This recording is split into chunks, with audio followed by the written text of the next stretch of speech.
Welcome to Grill Wars, the podcast where we take popular, iconic films and controversial topics, chop them up, grill them up, and discuss what we love and hate. I'm Duke Meadowpoint. I'm Mike Freedom. Mike, what are we grilling up today? Today, we are throwing on the grill the classic 1999 film, The Matrix. The Matrix. Oh, I'm ready for this. I am so excited about this, Duke. This is easily one of my favorite movies. I didn't see it in the theater, but I remember it came out in 99, and I remember going, wow, this movie looks cool. And I don't even remember when I saw it, but I definitely saw it after, and it's just in my head.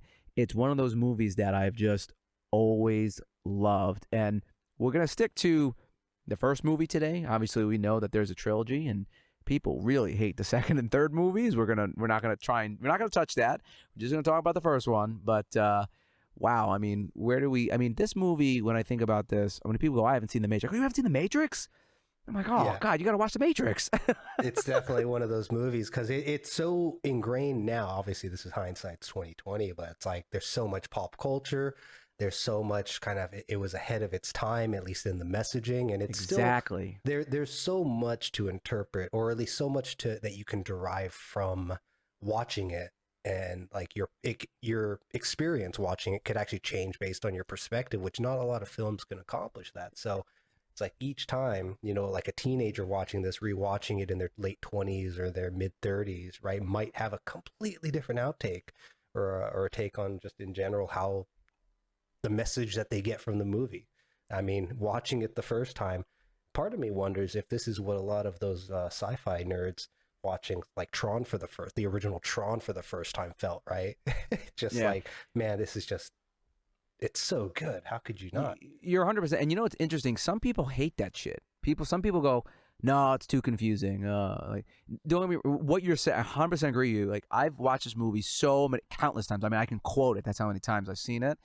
But every single time, like, I'm picking up something different or I'm noticing something different. And it's so brilliant. We're going to touch on a lot of those motifs today when we're chatting about it here. But yeah, I love that about this movie. It's so deep and there's so many metaphors, all this other crazy stuff. So why don't we talk about some of the stats? So like I said, it dropped in 99. It had a budget of $63 million, but it grossed $467 million. Huge. That's big. Especially back then. back in the early 2000s, yeah. Yeah, that's big. Directed by the Wachowski brothers at the time, not siblings. Which plays a role in... It does. The movie's, I guess, depth. It does. We'll get into that. The music, Don Davis, which you can actually get on Spotify. And I didn't realize this. It won 4 Oscars. It's looking like here. Film editing, sound effects, and visual effects. I mean, how can you not? We'll talk about it with the whole bullet. That scene was so iconic. I mean, it went into all these different movies too. And but we'll get into that later. But it's top rated, 16 on IMDb. Yeah. I mean, heck, the music. So the music, actually, I don't personally, the movie's not super memorable to me in the Matrix. But when you consider the span of the trilogy, the music becomes next level. Like, yeah, what they did with the Marvel Cinematic Universe and the storytelling across those films, for example, is what the music is actually doing in these 3 films, which is interesting. Like the opening with the horns, right? It actually changes, I think, octave or key, I forget, in each of the intros of the trilogy, which is interesting based on kind of the premise of the film, if you didn't know that. Oh, wow. I did not know that. Look at you. Informing and enlightening. I like it. It. It's like you prepared for this or something. No, like you said, man, The Matrix is one of those films where this is a movie that anytime someone comes over, it's like, hey, you want to watch a film? Yeah, what do you want to watch? If Matrix comes up, it's like, sure, fuck yeah, let's watch it. Oh my God. If The Matrix is on, I'm going to sit, not that I have cable anymore, but if it was on TV, I would sit there and go, oh, okay, I guess I'm not moving for the next however long the movie was on, because I was like, oh my God. Yeah. And it's funny because, again, you mentioned it before, way beyond its time in regards to just technology, concepts. I mean, the movie is about simulation theory, which is very popular today, right? And again, if you're listening to this and you're not familiar with simulation theory is the theory that we're living in a simulation. And that is that's the Matrix, right? You, I mean, you know what also came out? If I recall, either it was like 97, 98, 99. You know what other movie that followed a very similar story or similar topic? The Truman Show came out, I think, just before this movie. Oh, Where, what was it? with Jim Carrey, right? Oh, What basically wow. grew up in this simulated town, right? And the moon was a control center and it basically his life from infancy to the spoiler at the end is You don't, yeah, he no, had I haven't seen it idea about yet. the word Yo, war. honestly, real talk, I haven't seen it. I mean, You I know haven't that, seen it? I know that's what happened. But yeah, no, We're gonna have to do that. We're gonna have to do it. If you guys want to see it, let us know. That's We'll it. do I'll Truman get Show's this guy on to the watch list. it. All right. Well, let's. I can't believe you haven't seen it. But anyways, The Dude, I Matrix. know. But yes, many. I think around that time there was actually a couple other films. I can't remember them, but talking about this whole just kind of how sci-fi follows certain trends, right? There's like bubbles of topics that become popular. I think during the Tron era, we saw a couple movies, and like with Star Wars and Star Trek and all that as well. But Matrix, I think, established itself as something that really just made people think. You have to think because, well, I mean, you don't have to, but the movie is complex. I mean, it is. There's a lot of things going on, and it's one of those movies where, and we can actually, it actually stems right into, we'll just start going into it. Like, there are things happening even in the first scene that if you're not paying attention, it's not the end of the world, but it is definitely important. So, for example, like the opening scene, Trinity's talking to what we know now is Cypher. So Trinity, Carrie-Anne Moss, and Cypher, who we see later, who is played by Joe Pantoliano, who, by the way, Cypher, Joe Pantoliano, was in The Sopranos. He was Ralph Cifaretto in The Sopranos. He was also the captain in Bad Boys 2. Those are the things that I've seen him in. Yeah, yeah. I'm gonna have to go watch that. Bad Boys again. 2. He was the captain. Yeah, he was the man. captain. And then Carrie-Anne Moss, of course, she's been in the other thing that I saw her in was Memento. Memento. That is on our list. I mean, that movie. Ooh. Anyway, so they're talking, right? And this whole opening scene, first off, really, really cool because you're not really sure what's. They think it's hard for me when I was rewatching this because I'm going, okay, I have to almost try and put myself back into watching it for the first time. So you're watching it for the first time and you go, okay, they're talking, whatever, and they're there, and you're in the Matrix, although you don't know you're in the Matrix, and you don't know what Trinity's doing, but they're worried about a tap line, and then the agents roll up. Agent Smith, played by what's his name, Hugo Weaving, who's also epic. Hugo Weaving has been in so many movies. Between him in the Matrix here, him being in Lord of the Rings, he was also V from V for Vendetta. Oh, was he really? Yeah, dude. He was V. Behind the mask? Behind the mask, dude. What an incredible role he did there. Yeah, so he's so good. Just plays a great villain. But so they roll up, and this whole scene, though, and it's cool, right? Because you're getting just awesome fights, right? I mean, the cops, he's like, nope, your men are already dead. And she just kicks her ass, right? So we have a badass chick, awesome. And then you don't know who the agents are, but immediately you're starting to see, okay, there's some weird shit going on because she jumps over the roof, he jumps over the roof, and they're like, what the fuck? Yeah. And she's flying through the window and all this shit. But so immediately, right, you're like, all right, action, right? And that's what I love about movies like this, when the action just starts right in the beginning. Like it's captured me. Well, it's not even just the action. It's there was a degree of suspense at the beginning too, because at the opening, it was just they didn't show characters. It was it the Matrix that they were showing at the beginning, or was it just text? They were tracing. They were like tracing the call. Right, but you got that kind of sci-fi, almost like noir detective, like, oh, they're talking something secret on the phone. Someone might be listening, and then the agents, as much as we learn throughout the movie how dangerous they actually are, they don't really show that immediately. But what I always found fascinating was Trinity, her behavior when she found out if an agent was involved, or when she lunged through the window and she's pointing back, holding the shot. Yeah. For like not a short amount of time. It was like a good 3-5 seconds of screen time, which felt like it lingered forever. When I first watched the movie, I was confused, like, what the fuck are you doing? Right, yeah. And then she's like has to talk herself into getting up and getting on the move again. But like rewatching the movie multiple times, you understand, oh no, she's like terrified. Like she's being extra cautious. Like she's something is affecting her to the point where she has to tell herself to get up, move, move. Yes. You're 100%. And this is exactly what we're talking about. You watch it the first time, you don't get it. You watch it the second time, you go, yeah, these motherfuckers are strong. They're not normal people, right? First time, you don't get that. So it's a great point. Absolutely great point. Yep. But this whole opening scene, right, after she nearly escapes, they confirm, they go, oh, the informant is real. Yeah. And that's another thing I didn't catch the first time. I was like, oh, informant, whatever. But like once you learn the characters and you go back, it's like, oh, hey, that guy. Yeah. It's like, oh. After that, you kind of cut to Neo. Okay. Yep. And I just love, he's there, he's sleeping at his computer. Which is a CRT screen, by the way. Complete 90s. So many 90s things. Right? Obviously, Neo played by Keanu. Keanu Reeves, everyone, of course. You're beautiful. Yes. Keanu Reeves, the one who everybody loves. I love Keanu Reeves. Yeah, here's actually a fun little tidbit about Keanu to deviate from the movie itself. But Keanu at that time, there was a subculture, at least around where I was, where people actually joke that Keanu wasn't a great actor. Really? Because he always kind of had that same role as like this expressionless like surfer dude. And wasn't there like a skit in either Saturday Night Live or maybe it was what's the puppet America movie? With the Team America? Team World America, Police? yeah. Didn't he show up in that, or I forget? I don't know. But yeah, basically, it was a long time ago. the whoever's impersonating Keanu comes out on stage, brushes his hand against his hair, or maybe it was a comedian, but he's just like, whoa. He's just Keanu. That's like the one line that he has from. Anyways, I'm getting sidetracked. But no. nowadays, the contrast is everyone loves Keanu, and I actually think he did the voice in.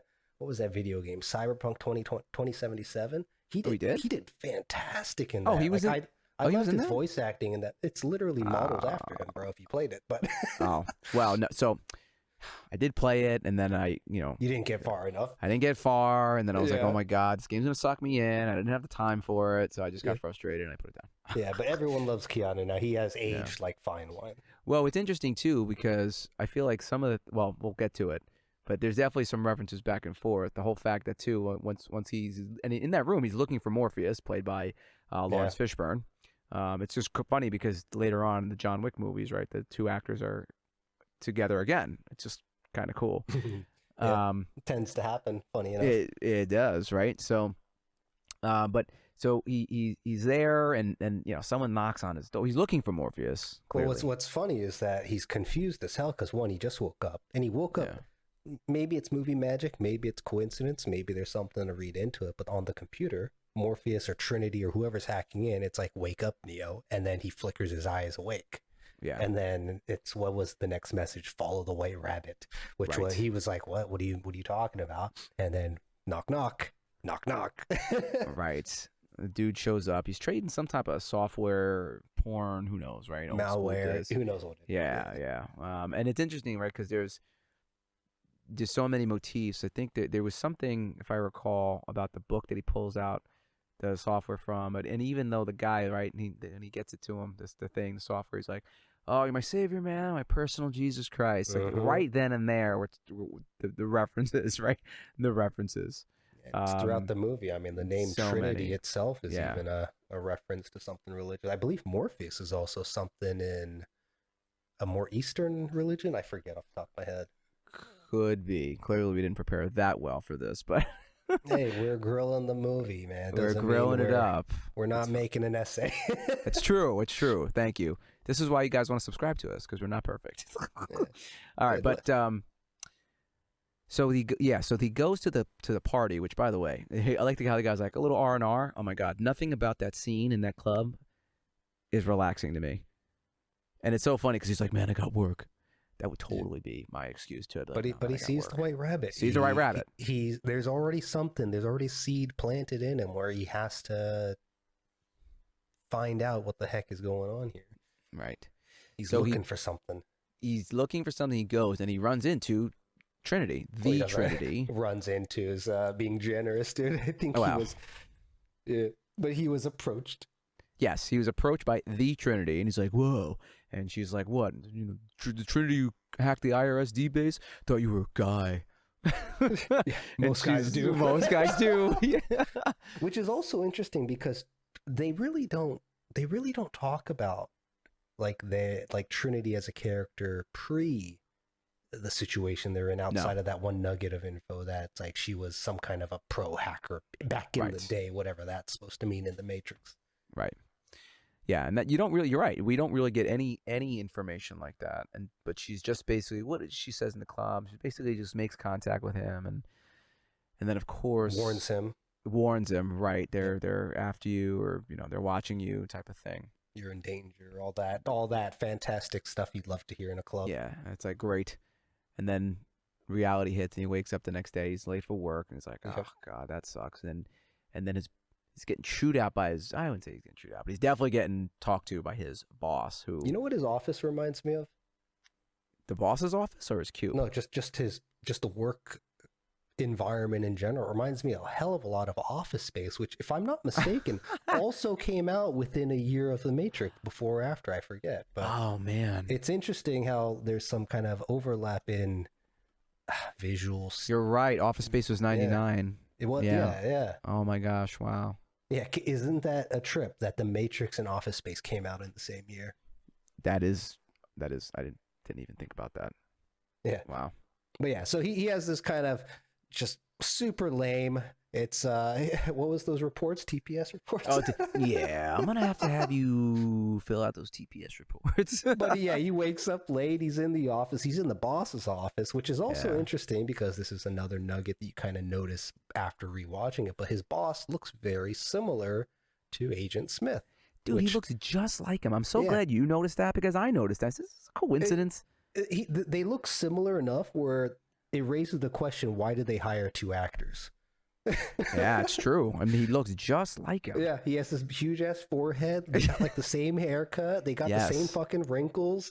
But he's getting his ass chewed out for being late. And he's like, this company, the employees are, I forget, but he had this whole little speech about how the employees make the company and the companies expect, whatever from the employees. And if you can't, be here on time from this day forward, then consider yourself out, basically. Yeah. And he's like, oh, okay. And then he gets chewed out, and here's what's interesting, right? He goes to sit back at his cube, and the cube is very plain. Like, it doesn't look like he's got any. First off, the computer's not even on. He's just kind of sitting at his desk. Nothing's on it. Looking for his red stapler. Yeah. Trying to do his TPS reports, right? But blank screen, and he's just kind of sitting there. And for me, that always kind of was a metaphor for like the work life. You're just stuck in the monotony of the day by day, and you're just there, and it's interesting that there's no color, it's dull, it's boring. Right. It didn't even look like his cube. Like my desk when I used to work in a cube many, many, many years ago, it had stuff that it was I made it mine, right? Yeah. And anybody could have been in that cube. It wouldn't right, matter. Exactly. And I wonder if that's just because, again, he was just in the Matrix, going day by day. Who knows? But that's when things package. Yeah, exactly. That's when things take a turn, right? He gets the old school cell phone. It was, I think, a Nokia, right? I think it was a Nokia. Yeah, with not the flip kind, but the old one where there was a plastic cover that slid out to uncover the keypad and the mic, or the mic. So Morpheus makes contact with them. Is basically like, hey, get the fuck out of there. They're coming for you. And it's interesting because I really wonder, I was like, were they expecting him to climb the scaffolding and really go to the roof? I mean, well, Morpheus told him, it's like, there's only two ways out of this building. It's by doing exactly what I say as I say it, or it's by, being in the custody of the agents, who Morpheus clues him in to peek over the cubicle. And I guess the agents are looked at like the FBI or something, because he immediately freaks out. It's like, oh, what are they doing here? Why do they want me? Yeah, maybe the CIA. CIA, right? Who knows? CIA, but they're in FBI. suits, and somehow they're recognized as important people. You're correct. I don't want to mess with them. It's a good observation. Yeah, maybe who knows? Yes, so everyone knows who they are, right? So that's even the police officers. The at police, the beginning. Yeah. Right? They're like, oh fuck, yes, exactly. excellent point. But they get him. Yep. Now I'm wondering if you remember, because after they get him, right, you see him on TVs. Yeah, you got to watch a few movies to get this reference, but yeah. Well, what are you referring to? Because I'm referring to something very specific. So, little spoilers for anyone who hasn't seen the later movies, but there's this character that shows up with a bunch of monitors. Okay, and that's what I was talking about. if I recall correctly, they zoom in and Neo's, I think, depicted on like 2 or 6 screens. I forget. Right, the camera kind of pans into it as a transition, but there is some lore to the Matrix about this multi-monitored room and being watched. Yes, I'm glad you brought it up because, again, looking back, and not even after watching the first movie, after watching the second movie, you go, oh my God. So just they planned ahead. They planned ahead, right? Unbelievably good. Unbelievably good. So this scene's just a little freaky because they bug him. Yeah, it's right? not even bug him. It's something right out of a B horror film. Yeah. Just weird. So first of all, Neo's being your typical, rebel. It's like, you'll never get it out of me, coppers. I want my phone call. Yeah, right? I know my rights. Yeah, and what was it? Smith or the agents were like, well, I wonder how your rights will go when you can't, when you're silenced or something. And I think they said it in a way that you can interpret as like, what if we killed you, made you disappear? Yeah. Interesting. But no, what they meant was literally, what if you couldn't speak anymore, right? As his mouth does this fucking horror film, not even stitching together. It's like his skin like melted together. Oh yeah.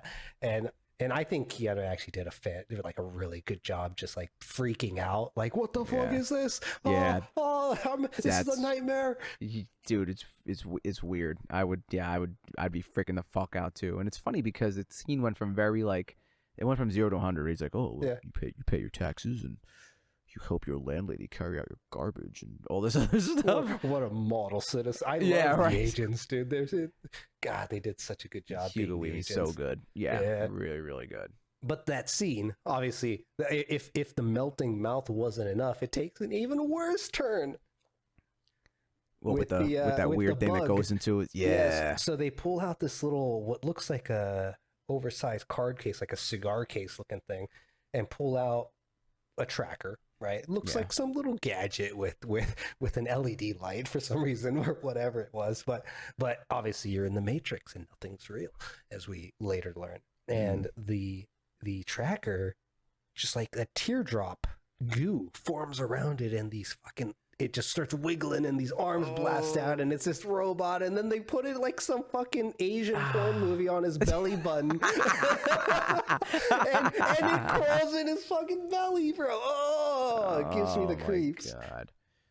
Oh my God. Yeah. Oh, so that bothered you? Because it bothered. I was like, oh, dude, this was in '99. I was probably, how old was I back then? That was in my late teens, early 20s. I forget off the top of my head. Math is hard, but But yeah, dude, that was some heebie-jeebie stuff right there. Yeah, it was definitely like, and then he wakes up, and like it was a nightmare. Right. So you go, oh, okay. So, and then I think that's when he gets the call from Morpheus, and he's like, okay, go to the bridge. You still want to meet? Yeah, go to the bridge. And this is where we start seeing, this is where the movie expands a little bit with the characters. Because as soon as he gets into the car, the gun is pulled on him. Yeah. He gets the gun pulled on him, and Switch, who later on Switch, it calls him Copper Top, which is amazing because, again, like, Copper Top obviously referring to Duracell, like the battery. Yeah. And you don't know about that until later, but when you watch it, it's like, oh, what a brilliant insult, because he's still plugged into the Matrix, so he's still technically a battery to the machines. And we'll get more into that when we get to the meeting. But Switch was played by Belinda McClory. And here's an interesting fun fact about Switch. I don't recall if it was in the script or if it was in like the Wachowski's notes that they talked about. But did you know that Switch was actually supposed to be I don't recall if the real life was a male female, but when they went into the Matrix, their gender was switched. Yes. Yeah, which was super interesting because I didn't obviously know that, first time going through it. I had no idea until I started reading about it. That also lends to her name is correct. Switch. and Right. that's why her name was Switch. Yeah, Yeah, super which is interesting. cool. Also, switch referring to, a computer switch, which is either on or off, right? So it's 1 or 0 type of thing. So yeah, Mhm. switching. Like again, so many meanings, right, to these things. Yeah, But then they get to the building, and he has that fateful meeting with Morpheus. Like, yeah. just they finally meet, and this is still happening early on in the movie, which is pretty cool. And they have just the conversation of fate, right? Do you believe in fate? No, I don't. I'm in control of Choices my and life. truth. Yep. Right, yeah. And and he then explains. He explains. You get your first explanation of the Matrix. Right, the Matrix is Very, everywhere. very high level though. It's to someone who hadn't seen the movie, or from like Neo's perspective, it's like, what is this guy doing? Selling me snake oil? He's really saying a lot without saying anything. When you think, But what do you mean? Like the Matrix is everywhere. You feel is when you feel when you when which you go to isn't work, go to isn't church. false. Yeah, when you In the pay your context of the film. taxes. Yeah, and they Yeah. funny how they mention taxes twice. They mention taxes when he's talking to Agent Smith, and they mention taxes when Morpheus is talking about it. Yeah, interesting, isn't it? right? What do we do all the time? It's the one thing you can't escape, right? Death and Yeah. taxes. Yeah, So interesting how they do that twice, and it just I love how he's trying to explain it to him, and he's like, you can only really see it, and then the fateful, like that scene, right? You take the red pill, take the blue pill. Right? not Red or to blue mention pill. just the amazing camera work of using Morpheus's glasses. You to noticed that, reflect right? Neo, So and then cool. one has Neo and the red pill, one has Neo and the blue pill. Yes. Oh, that was So it's cool, so iconic. right? Yes, so cool. I'm so glad you brought that up because I And- noticed it all too. It's awesome. Yeah. And what a great way to capture both actors without, or both characters without having a wide shot. It was so well done. Yeah. So of course he's not going to take the blue pill. He takes the red pill. Wakes up, right? The red pill is such an interesting, again, motif or theme, because even to today, there's so many references for red pill, right? Whether it's the red pill, I want to say red pill community about man or whatever, or Yeah. red pill, which is like, oh, I'm waking up from the government's lies or whatever. Like again, it's all about waking up. Right, waking up to the reality of things, and that leads into kind of the wake up scene. Right, he goes into the room. You get to see more of the crew. Some snarky remarks from Cypher, and some weird shit happens with the mirror, and Yeah. essentially what it is what Reality I love. starts cracking around him. Yeah, what I love about it is that it's basically it's a program. They gave the red pill as a program, and it messes with him, and they can lock him down, and they find out where he is, and they wake him up, and he wakes up in the fucking pod. Yeah. Which, holy shit, dude, that scene to me is just like, could you imagine waking up and all of a sudden you're in a fucking pod, you have these tubes, all this stuff, and he's in the field, like he's got just thousands of other humans in their pods. He has no idea what's going on yet. He's just like, what the fuck? And then they find him, and then they kind of, I guess, trash him. I guess anybody who wakes up. At first, he's freaked out because, one, it's cold, right? He actually comments that it's cold as the mirror is like folding up on his arms. But that's probably from whatever fluid he's in, right? Because there's no sunlight. So I think he was actually starting to feel what was real on him, like his senses were waking up. Interesting. I never thought about it like that. And then at first he didn't notice everything around him because, well, one, he's submerged. He's basically like in a synthesized womb as an adult. Yeah. And then obviously as soon as he breaks out of it, right? Because, as humans, if we're in a enclosed space, I think natural instinct is start to like reach out and feel around and try to break surface into something else. But he gets out. And the first thing that he does is like, there's something down my throat. Yeah. As he yanks out this, what looked like 2-foot long tube that was up his nose and throat.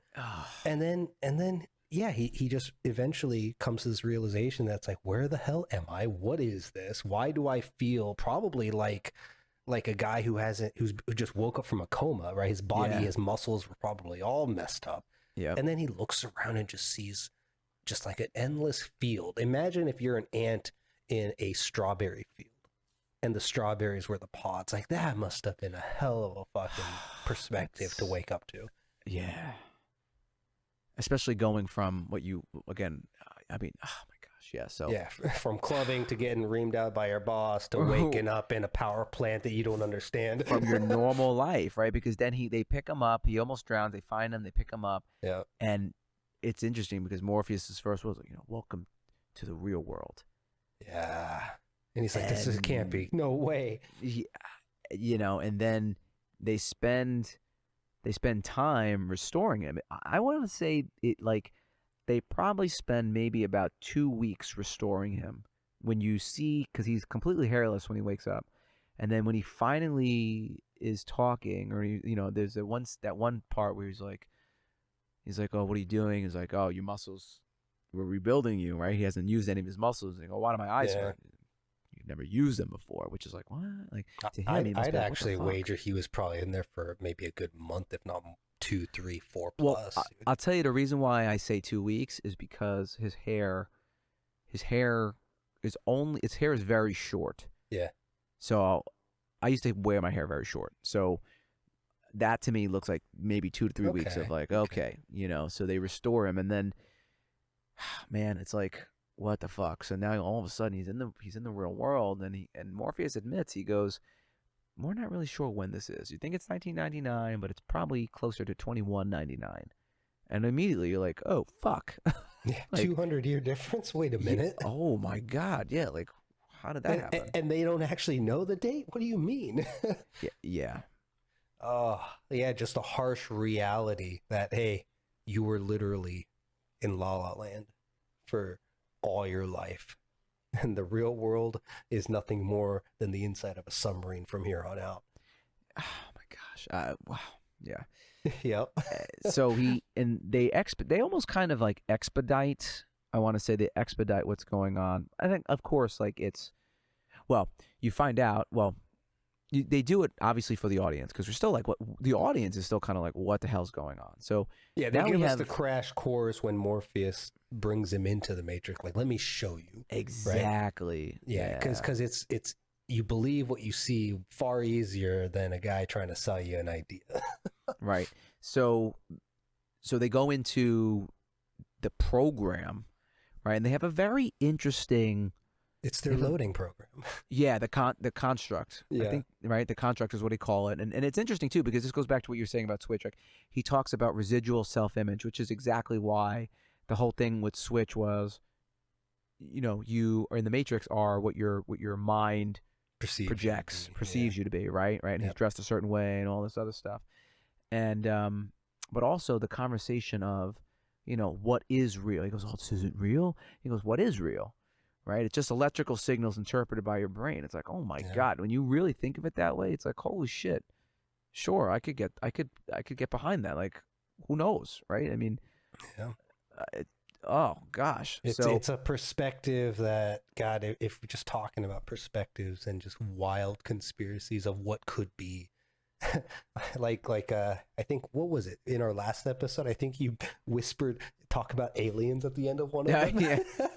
It's like, what if you woke up and all these abduction stories that we heard was really just you having a blip in the system, and you opened your eyes in front of these reptilians on the moon? Like, who knows, dude? Yeah. Like, or what if you woke up and you're just in a synthetic womb, being drained of your heat and your electricity?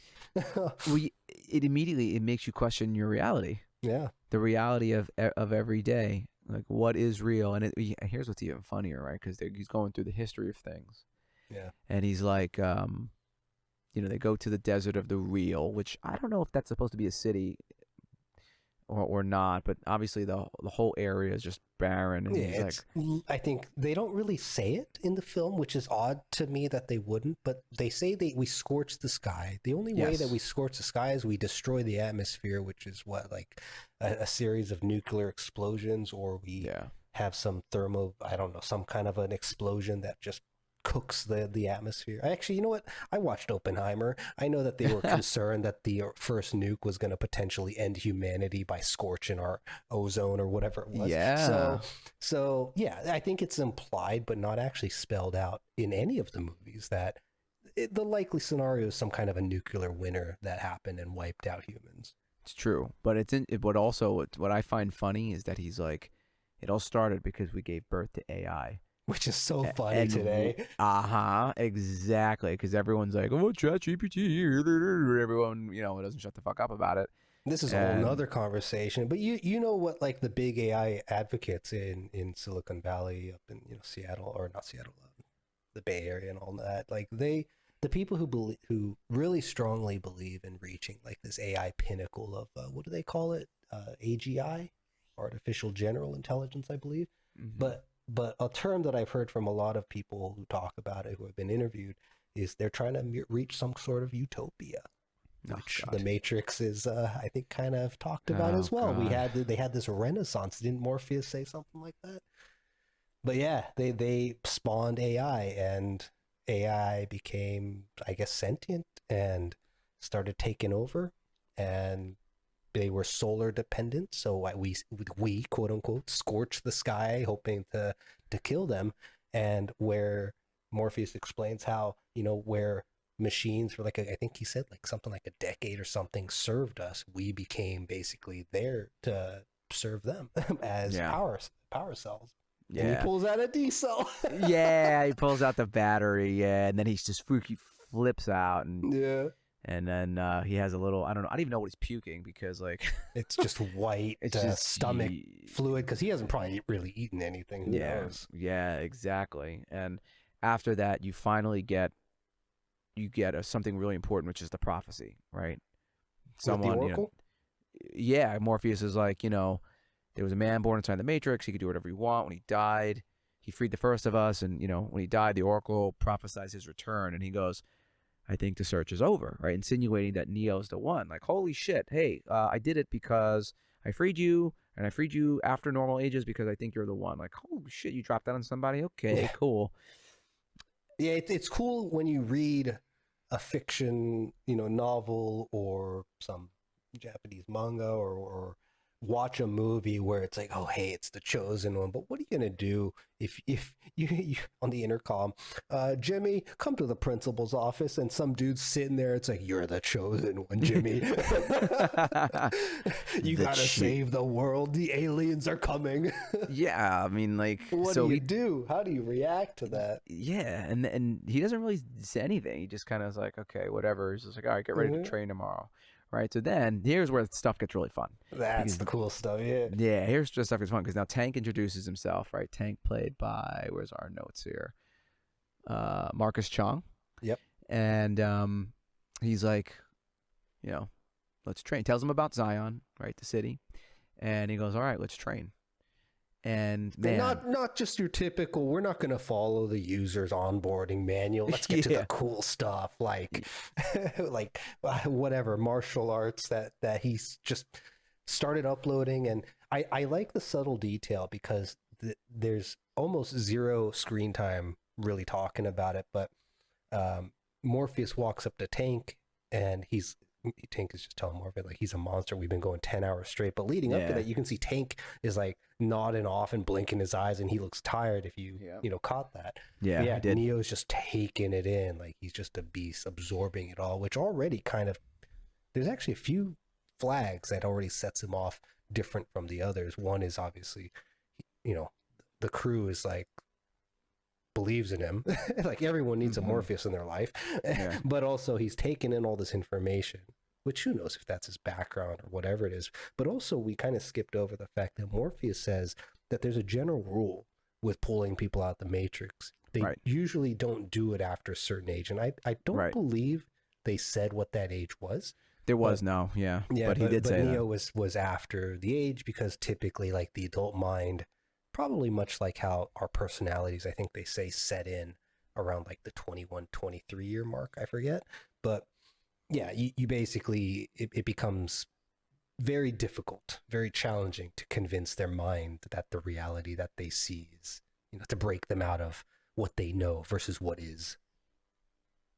So I always thought that was interesting. No, but he says he did it because he is the one. Yep. All right. And let me just tell you how, mean, I'm not jealous that I'm glad I don't live in a dystopian future. But what I wish we had was the fact that it's like, oh, I need to learn this. I need to learn that. All right, I'm just gonna program it into my head. Oh my God, how much I wish I had that. Isn't that what Neuralink is? Oh, true. So many people I talk to hear Neuralink and like, fuck, no, I'm not putting some piece of electronic in my head, but silicone in my tits? Go for it. Oh, that's a great. I love it. I mean, I'm not mad at silicone in the tits, baby. I'm not mad at that. I'm not mad at it. Hey, we do some crazier stuff down south these days, man. That's another conversation right there. Yeah, it's a good topic to talk about. Well, The Matrix would be the film to talk about it, considering, I don't know when we'll even talk about this, but like the Wachowskis even came out and said like, hey, The Matrix is about, the trans movement or some crap. Oh, is it? Oh, I don't remember. I don't remember. I'm pretty sure there was an interview that it came out of their mouths that there was strong emphasis on like the trans awakening is part of The Matrix's message, which as like the first dozen times that I watched this movie, I never caught any of that. I never caught that, other than the switch thing, which I just learned about recently. Yeah. Warner Brothers apparently to cut it out. I always wondered how much of the Wachowskis are actually, trolling, but they actually, one of them or both of them, both of them, like transitioned. Both of them did. So yeah. I don't think they're trolling. I mean, they both did. But see, sometimes I wonder in these cases, it's like just because it's popular, is it like J.K. Rowling saying that Dumbledore is gay, even though it wasn't in the literature? Maybe it was in her notes, maybe it was in her head. Like, how real is it really? I question it, because The Matrix, even without that message, it stands on its own. It doesn't really need that associated with it. And to bring it up, I don't think it was brought up immediately after either. It was like a year after. So I don't even know. It's been too many years. Yeah, but yeah, I'm curious. What do you guys out there, if you're tuning in, like, if comment? Yeah, do you get any of that from this? Because I that always just confused me. Like, The Matrix has so much in it. I can understand, that being a topic, but to bring it up when that movement was in full force, I think it's kind of dying down now. But we'll see. Anyways, back to the movie. So we get to a great scene where he's like, I know Kung Fu. He's like, show me. And they get into the sparring program. And they just have it out. And I'm sure you loved the scene where he pulls a Bruce Lee too. What do you mean? Oh, come on, dude. You just watched this together. So Neo, one of the things Morpheus says while they're in the fight scene is that Neo is adapting. Like, he's able to observe a situation. Like, he's able to think on his toes. He doesn't basically just, fall into the grooves of a beaten path, right? Is my interpretation of it. So Neo is flexible. He's able to kind of, he has like an open mind in a way. Yeah, like water. But initially he does like this, they both do these really dumb fucking kung fu moves, which, you know, it's cool. It's cool in one sense, but it's like Morpheus's opening stance. He's like doing a one leg semi squat. I'm like, bro, you can't do that for more than 30 seconds, 60 seconds. Your legs are going to give out before you even start. Yeah, but he's trained. He's trained, and none of this is real. So, but Neo initially starts off with like that crane motion, right? If I remember. And halfway through, after I think Morpheus taunts him, perhaps Neo switches up to the kind of little bit of footwork is thrown in there, and then he flicks his nose twice. Yes, the nose. The nose flick. Is it? Wasn't that a Bruce Lee's kind of iconic little stance of the kind of kickboxing footwork from boxing, and then he does the thumb flick on his nose? I thought that was a Bruce Lee thing. You guys let us know who's right, who's wrong. No, man, I'm such a Bruce Lee fan, but for some reason it's not sticking. If you get it wrong, bro, you guys tell us what we're gonna make Mike do. Oh no, I'm gonna owe something, aren't I? I think you're right. I think he did. I think you're right. I think it might have been, what was it? Was it Fist of? I can't remember. One of them. Now it's gonna bother me. It's when he fought. I think he did it in the scene where he fights Chuck Norris too. Really? All right. Anyway, getting back to this. Yeah. So awesome scene. Again, you're getting other realities too of like, oh, I'm gonna fly up the wall or do this, that, and the other thing. Yeah, the jump sequence. Yeah, and no, meaning like he's running up the side, he's jumping this and that around and all this other stuff. So you're realizing again that like the Matrix, there's other rules inside the Matrix that you can manipulate. Some rules can be bent, some can be broken. Exactly. and they fight a little bit. He kind of is adapting pretty fast, right? He does end up tagging Morpheus, and he's like, "Oh, I'm just trying to free your mind," right? And they move to the jump program. Yeah. And it's an absolute fail. Yeah. Absolute fail. He just, falls down, which is okay. So he's got room to grow. And that's what I really like about the character. Any character in a movie, it's like when you have room to grow, you can compare the character in the beginning, you can compare the character at the end. And clearly, right, he falls. Right? And then he said, "Yeah, everyone falls the first time." Okay. So he's just like everybody else. He's got so much room to learn. Yeah. It's the having a main character that's perfect just never bodes well. It never does. Yeah, no one wants a Mary Sue. Yeah, nobody wants a Mary Sue. Yeah, that's the term that's used, right? So yeah. But yeah, Neo has his flaws going into it. He has his flaws during it. There's a few kind of glimmers of potential, right? But that's just enough to keep you guessing. Like, is he the one? Is he not the one? We don't really know yet, but we're sure gonna find out. Now I'm curious, Duke. So he comes back out of that training program, and he's like, "Oh," right, and he's bleeding, and he goes, "Oh, I thought it wasn't real," right? And Morpheus goes, "Oh, your mind makes it real." Yeah. And he goes, "Oh, if you die in the Matrix, you die here." And he goes, "The body can't live without the mind." Because I'm a sick fuck, my mind. Where are you going with this? My mind immediately was like, "Oh, pregnancy? Okay, so no." What are you getting at? No, so it's like, okay, so things happen in real life if they happen in the Matrix. So does that mean, like, if you bust your nut in the Matrix, are you busting your nut in the real world? Do you know what I mean? Like, based on the fact that in the movie, if you get punched hard enough, you cough blood, I'm sure you'd cream your pants. Yeah. Yeah, dude, of course. Now, in my personal take, I think the whole like if your brain thought you die made sense. I think you got punched in the gut, you cough blood. I thought the coughing of blood was kind of dumb. I was like, what? Like, am I gonna get internal bleeding from getting punched in my brain? I don't know. Oh, dude, have you seen some of the things on the fight porn subreddit?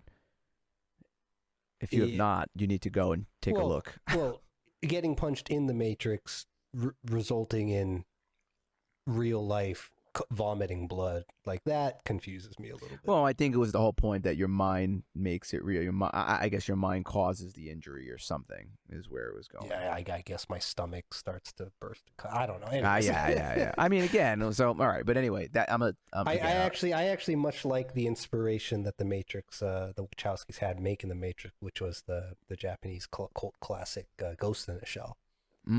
Which, if I recall, if they died in the virtual kind of, if their brain got hacked, their electronics might fry, but they're not going to cough blood. But anyways, we get the point, right? The point is that whatever happens in the Matrix, it gets reflected essentially on the physical, which we could understand, right? It makes it a little bit more risky. It adds a bit of danger. You know what scene I like that happens after that too is the street walking scene, where they're walking through what you think is the Matrix, and he's walking through people, and he sees the woman in the red dress. The red dress, that's a very impactful one. That song too in that scene is called "Club to Death" by Rob Dugan, I believe. I don't even remember there being music in that scene. Yeah, bro. you can get it. You can get it on you can get it on Spotify. But anyway, I like that scene too because again, it sets up a premise that's revisited later, where he's like, if you're not one of us, you're one of them. They can appear anywhere, which you see them do. You see the agents do that all the time in the Matrix, which I think that's a cool ability. Yeah, Smith was a little better at it for some reason. They didn't ever really explain why. But another little tidbit that drew my attention watching the red dress scene was also leading up to it, how Morpheus just kind of flowed through the crowd, whereas Neo was just bumping into everyone, like almost swimming upstream. Yes. I part of me wonders, is that because like he doesn't know how to blend into the Matrix? Is that because he doesn't know how, he's still kind of, rough around the edges, so he doesn't float quite like water? He's still a bit viscous in his No, I think Morpheus knows where to walk because it's a program he's been in multiple times. That'd be funny. Yeah, I think he just knows where to walk. I think that the purpose of that program again was to say, hey, they can come out of anywhere, right? So you just got to be careful. Okay. I wouldn't put it past the directors and the writers to have some other hidden meaning there that was never clearly explained. But that always stood out to me. So then after that too, you get your first glimpse of like, hey, trouble, right? And they have the Sentinels are coming. He's like, what the hell? And it's the machines. The machines are trying to come after them, and they have to hide in this like little nook and power down, and it's the only weapon they have is the EMP. Yeah. So it's like, okay, so you get, and again it's important because you don't really know it's mirroring again the war is in the Matrix, but the war is also outside too. It's the flow of the movie is actually really fascinating. Every time I watch it, I'm always a little impressed. Just there's a very interesting balance of dialogue and silence and visual versus it's again, they're not really spelling it out. They're not really implying it like we've talked about in past conversations either. Mm-hmm. It's more open to interpretation, which I think makes the dialogue, the time pass much faster. But they also drop in just like very, very small, like super small, less than a minute, less than 30 seconds of just one-liners, or like the Sentinel scene. Like the Sentinel, other than, be very, very quiet, outside of that, the Sentinel scene was pretty dang short. It's just like, hey, Parker's over here, be very quiet. But there's a lot of this kind of foreshadowing of threat or nuggets of information to start building the bigger picture of what's going on. And I just think that's so great. I love these kinds of films where, like we talked about at the beginning, the second time you watch it, you catch a few more things. The third time you watch it, you catch a few more things. And The Matrix is one of those rare movies where I can watch it a dozen times and I'm still catching little things. Yes. Yeah. And I think it's very, like I said, it's very necessary. So so they move on from there. Now here's what's interesting. I'm curious your take on after that, when Cypher's hacking in. Is this when Neo walks up to him, or is he walks up to him and he's doing something, which we know what he's doing after. He's hacking. He's being a sneaky fuck. Yeah. They never say that either. It's just all implication, and after watching it multiple times, you're like, oh, that weasel. Yeah. Weasel, right? What a good word. Yeah, I love it. Doing something sneaky because he turns off his monitors when his dad walks in. Yes, exactly. You noticed that, right? He turns it off. Yep. I wasn't watching porn. Yeah. No, there wasn't anything on that screen. No. But it's funny too, because then he also explains a little bit of nerd talk going on in the film where Neo's like, do you always look at it in code? And it's like, oh, you have to, there's too much data. So it's like, I only see a blonde, a brunette, Yeah. And interesting enough, the Matrix, the coding is I believe it's like reverse Japanese. I think it's like reverse kanji or something. If I remember, there's actually like 3 character types that are mixed in to make the Matrix text. And Japanese kanji, and I think ASCII is all used in there. But yeah, it's very creative, and it basically is a visual effect now, standard. But you get as soon as he goes in, right? So after that scene, he's Cypher talking to Agent Smith, and you're like, oh, yeah, when he's eating the steak scene, the weasel scene, yeah, and it's very thought-provoking, because here's someone who is out, and he's like, I just want to go back to the way things were. I don't want to do any of this shit. Make me an actor or something. Make me someone important. Yeah, like an actor. Oh, and yeah, I don't recall if Cypher specifically says it, but the phrase that resonates in the scene, I think he does say it. He does say it. Ignorance is bliss. Yes, he does say it. Which is such a truism as you get older, just in life in general. You find out, it's like as a kid, the passage of time, the things you did for entertainment, you had no responsibilities. And then as you grow older and you have to take on these tasks for yourself, as you learn, you become more insightful, you get a larger picture of what's going on in the real world. Then, the ignorance of a child is something to remember fondly. Yes, ignorance is bliss. That is the key phrase there. And it holds so true with the Matrix when Cypher's just like, man, had I known, I never would have taken the blue pill. And he actually says that to Neo as well. Yeah. It's like, you know what, you're probably thinking the same thing I'm thinking, which kind of gives you some insight to his character. Like, this guy regrets his He regrets choice. it. He regrets Yeah. it big time. Correct. Yeah. And not only does he regret it, but I think, was it during this conversation with Smith? Maybe it was in the later scene, but he basically blames Morpheus for it. He basically feels lied to, Yeah. leading into this quote unquote real world. He is really, he's pretty pissed off. I mean, Yeah. but we'll get to that a little later because it does come up. But that sets up everything that they need, right? Because they're looking. Agent Smith is trying to get the access codes to Zion mainframe. He's like, I'll get you the guy who does, right? Which then Morpheus leads right into, I guess, meeting the Oracle. Meeting the Oracle. Yeah, the whole time they go in because they want to meet the Oracle, and I love the Oracle, dude. The Oracle is such a great character. Like her name implies, right? This is someone who somehow has the gift of farsight. But her character, she tells each of the characters, or it's implied that she tells each of the characters, and through bits and pieces, you do piece together what she told Morpheus, what she told Trinity. I forget if Cypher revealed what she told him. Nothing for Cypher, but Trinity doesn't reveal until later on. Morpheus says, "Oh, I'll find the one." Yep. And go ahead. What were you gonna say? No, and just I love how there's the spoon scene, right? Where the kid just it's like, don't imagine. What was the phrase? You probably remember it better than I do. Yeah. He goes, don't try and bend the spoon. That's impossible. Instead, try to realize there is no spoon. The truth. There is no spoon. Yeah.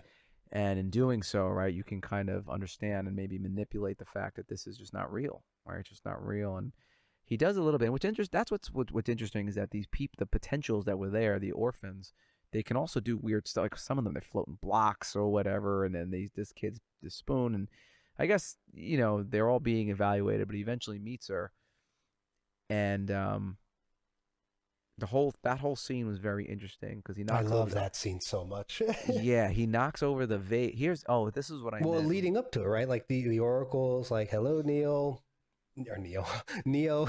and she greets him, but she doesn't say too much. It's like she's answering the question he's gonna ask, or she's giving him the reason why she's not gonna, give him this whole rah welcome, because it's like, Neo's just gonna be like, why am I here? What are you gonna tell me? I forget exactly, but part of her conversation with him is like, and don't worry about the vase. And it's like, what vase? He turns around, knocks it over. And I love what she says after is like, now what's really gonna blow your mind is whether you would have still knocked it over had I not told you, which then ties back to fate. Yes, so that's what I wanted to talk about. That's what I was gonna say is, it's determinism, where determinism is everything is cause and effect, right? So would he have knocked it over if she didn't say anything? But because she knows that if she says something, he'll knock it over. You see, like that's the cause and the effect, and essentially, determinism, when you really get philosophical about it. It discusses that there really is no free choice because everything is a consequence of something else. So, for example, cause and effect. Right, exactly. Like we wanted to do the Matrix because we saw like everything can be traced back to cause and effect, cause and effect, cause and effect. And spoiler alert, right? There's another discussion of this in the second movie, so it's an ongoing theme. Yeah. But I'm so glad you brought that up because that stuck out in my mind as well for that scene. And what's fascinating to me too is a lot of AI advancements nowadays. There's also tie-ins to quantum physics, quantum mechanics. There's this, do you know much about like the parallel worlds theory and all that fun stuff? That there's multiple worlds, worlds, multiple choices, universes. Like there's probably a universe where you're a chick that's gay. I mean, there's probably a universe where our audience is a bunch of clucking chickens. There's probably a universe where I have a huge penis. No, that's only in your dreams. Of course there is. No, but what always kind of made me think about the Matrix too is like there probably was a reality where he knocks over the vase, and there's probably a situation where he didn't knock the vase. Why just because the Matrix is a film doesn't mean in the world of the Matrix that there couldn't have been parallel processes, which ties into my thoughts of what if in the wild scenario there was no red pill, the red pill was just a choice to get the dissatisfied citizens or the batteries out of the blue pill world into a new world where they felt more meaning and purpose. And it's still a simulation. Like you could go, the rabbit hole can go deep, and maybe there was never a rabbit hole to begin with. Oh, you mean like unplugging from the Matrix is, well, it's just plugging into a new to Matrix. a different Matrix. Oh, Yeah. man. What a wild ride would that be? Oh, man. Yeah. Well, Yeah, that's something tells me that maybe our controversial topic episode should be about this type of like simulation theory in general and things like that. Maybe, dude, because watching idea. as I was going through the Matrix, I was like, dude, this is going to be a 3-hour podcast. Yeah, we were definitely going long, but it's okay because I love this movie. It's and so good. It's fine. Hopefully you guys are with us. If you are, like, share, subscribe, all that good stuff. But hopefully, yeah. So, okay, well, getting back to the scene, I think the other thing too that was interesting is when she points out the Latin, right, the know thyself, and you gotta, it's important because you do have to know yourself. Was that Aurelius, or was it what? Because she said that was a Latin. Was that Marcus Aurelius's quote, or was that someone else? It came from somebody. I don't know if it came from anyone, but it's definitely. We're gonna have to look that up. Or you guys can let us know. I was going to chuckle if it turned out to be Marcus Aurelius because we did The Gladiator. We did. I don't think, I'm looking at it. I did a quick Google. It's not quoted to anyone, but it's definitely a Latin phrase. Quote. Yeah. Well, I mean, it's just a matter of, you have to. Self-reflection. So exactly. And that was also the key with Neo, was that she doesn't even say anything. He says it for himself. He goes, "Oh, I'm not the one." Well, yeah, exactly. She basically leads him to, because, can you really convince someone to change their views on something? No, they got to make that choice themselves, right? It's true. And I love the tie-in with the vase also because the vase foreshadows her message to him about being the one, or her non-message about being the one, right? Because the question with the vase was, would you have still knocked it over had I not told you? Would Neo still have been the chosen one if she had told him? Right? So, yeah. And it's funny, too, because I forget when. Maybe it was during the interview with Smith. It was with Morpheus. But Neo was basically like, I don't believe in fate because I like to believe that I am in control of my own life. Right, yes. Something along those lines. Yes, correct. And it's funny because throughout the movie, he's basically following fate's footsteps. Yeah. Yeah. The irony of that, right? Yes, and that's exactly true. And he's doing things that, like, based on the Oracle or whichever, because at the end of that scene, right, she says, well, you're going to have to make a choice, right? Either Morpheus is going to die, you're going to die. Sorry, but that's what it's going to be. That's a breadcrumb for later too, man. Yeah. You guys can tell I've watched this movie multiple times, and I hold it dear with the interpretations that you can have with it. I'm excited to talk about this movie. It's unbelievable. Yeah, it's just, oh God, it's so good. Okay, so they cut out of there. Yep. They head back, and then the deja vu happens. Yeah, so they go back to the building. This is the whole building scene. This is where kind of shit hits the fan. Yep. And deja vu. God, I mean, we can have a whole topic just on that. It's interesting how they position it, right? Oh, he sees a black cat twice. To me, that's not deja vu. Deja vu happens to me like I'm doing something, and all of a sudden I'm like, oh shit, I've been here before. Yeah, or I've said that before. I've heard that before. And I'm like, oh, I've been in this situation before, and it happens every now and then. And it doesn't mean how they take something that is everyone experiences, and they're like, oh, it's a glitch in the Matrix. Yeah, and it's like, oh God, okay. But yeah, I do love. Literally, he whispers it, and everybody freezes. Yes. Like, what'd you see? What happened? I love also how Trinity's like, well, I saw, or not Trinity, Neo's like, well, I saw a black cat, and then I saw the same cat again, and then Trinity's just like, but was it the same cat? Yeah. And again, I just love how they have explanations to things that we again, kind of drawing parallels to real life. And then they realize, okay, deja vu, they changed something.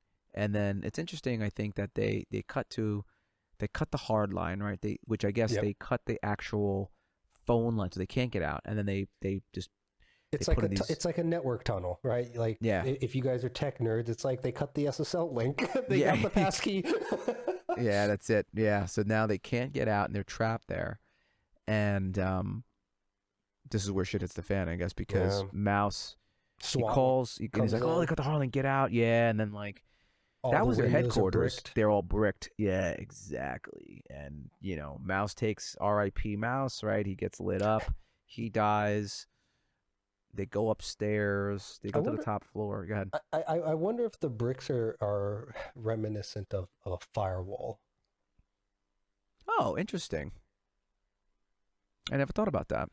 Yeah, who knows? Ooh, I never thought about that. So, okay, so those of you not in the tech world, oftentimes when you're looking at network diagrams, firewalls are represented either by fire or by brick walls. Yeah, it's a very. I never thought about that. And all the really interesting. Yeah. Could you imagine the openings to the building, right? They're in that part of the network, and they all of a sudden got firewalled off, and they've been segmented. Buildings or servers. Now they can't get out. Yeah, now they can't get out. Phone lines are network tunnels. Yeah, oh man, tunnels. I wonder how much they went into that. Yeah, that's a very good point. Wow, look at you. That's amazing. I never even thought about that. That's pretty cool.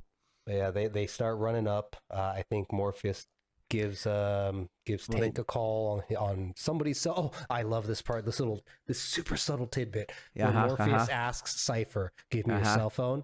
Cypher's like fiddling with his dick, and then Trinity just pulls hers out instead because in order to be the imposter, Cypher drops his cell phone with the the dial tone in the trash bin outside the building to let the agents know where they are. So he doesn't even have his phone on him, which if you weren't paying attention, you wouldn't have caught. He's fiddling with his dick. He kind of was.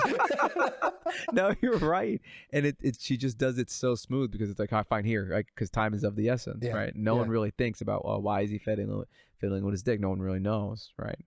So I catch that. Trinity pulls out her phone like within seconds. Like, yeah. There's no time to be wasted. Yeah.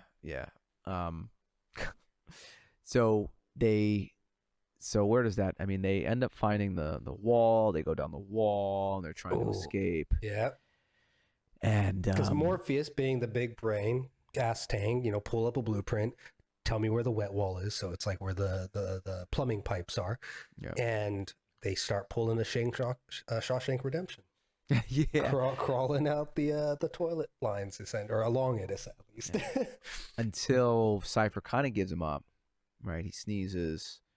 Which a part of me wonders how much of that scene was intentional, because somebody had kicked down dust, right? And Cypher is sneezing. You get pepper thrown in your face, basically. Yeah. But yeah, the police officer comes up to here's a little coof, and then goes up to the window, and then Cypher finally lets out the sneeze, and they're in the walls. Yeah. And then here comes Agent Smith, right? It's like you said, right? Instant, and then. Oh, right. Yeah. Because he takes over that soldier or that officer. Yeah. And he grabbed Neo. Morpheus does the noble thing, sacrifices himself and says, "Hey, get him out of here." All not realizing that's what they wanted all wrong. They just really wanted Morpheus. Yeah. And you kind of see, I love how they square up and they go at it. And you kind of see the strength of the agents. Morpheus, who kicked Neo's ass. So the power, right. What do they call that? The power, I'm blanking on it. What do you mean? Power dynamic. Basically, like Neo's at the bottom of the totem pole, then there's Morpheus, and then like 3 steps above is where agents are. Yeah, like agents were next level, and it's and like again, like he punches through the wall. Like just could you imagine? So that's the thing. Like, could you imagine? I guess like not that you don't feel pain, because you definitely feel pain, but the guy, Agent Smith, punches through that wall. Can you imagine getting hit with that in the face? Yeah, like it'd be like getting hit in the face with a brick. Yeah. Oh God. Actually, worse than a brick, because Agent Smith, when he punches the brick wall, tears out not just one brick, like a chunk of them. A couple of them.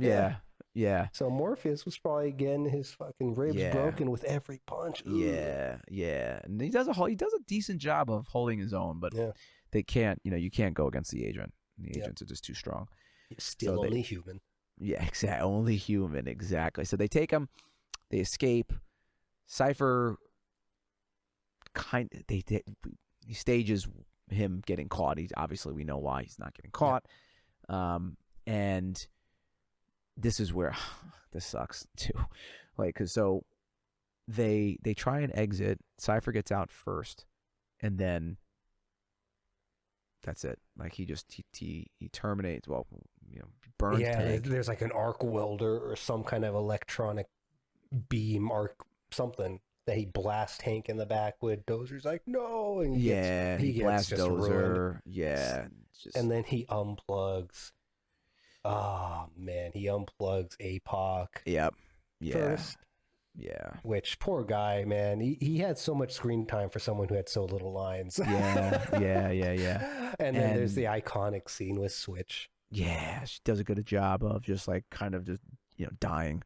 Yeah. Right. And, not like this. Yeah. Don't. And it's just like, and then again, that's the scene where we were talking about earlier, where he goes like, he tricked us, he lied, surprise asshole, right? And that's it. He's made his decision, right? He's going back in, and he's gonna kill everybody.